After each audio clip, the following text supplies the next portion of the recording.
चिंतामणी नगर येथील उड्डाणपुलाचं काम पूर्ण झाल्याशिवाय जुना बुधगाव रस्त्यावरील रेल्वे पुलाच्या कामाला महापालिकेने परवानगी देऊ नये अशी मागणी भाजप महिला आघाडीच्या प्रदेश महामंत्री ॲडव्होकेट स्वाती शिंदे यांनी आयुक्त शुभम गुप्ता यांच्याकडे केली आहे। सांगलीतील माधवनगर रोडवरील चिंतामणी नगर येथील रेल्वे पुलाचं काम गेले वर्षभर रखडले।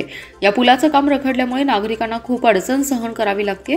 व्यापाऱ्यांचं प्रचंड नुकसान झाले। अशा परिस्थितीत हे रखडलेलं काम पूर्ण करण्याऐवजी सध्या लोकांकरिता ये-जा करण्यास जुना बुधगाव रस्ता आहे। मात्र या रस्त्यावरील उड्डाणपुलाचं काम सुरू करण्यात येत असल्याचं कळतंय, त्यामुळे नागरिकांची गैरसोय होणार आहे। ग्रामीण भागातून येणाऱ्या गाड्या, शाळेचे विद्यार्थी, व्यापारी यांच्यासाठी हाच रोड आहे।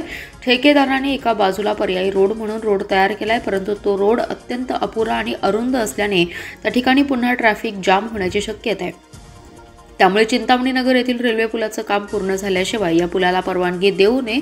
भविष्यात हा पूल तयार करत असताना रस्त्याच्या दोन्ही बाजूने येण्यासाठी स्वतंत्र रोड करावा। त्याचबरोबर माधवनगर आणि जुना बुधगाव रोडकडे जाणाऱ्या वाहनांकरिता दिशादर्शक बोर्ड लावावेत अशी देखील मागणी ॲडव्होकेट स्वाती शिंदे यांनी केली आहे।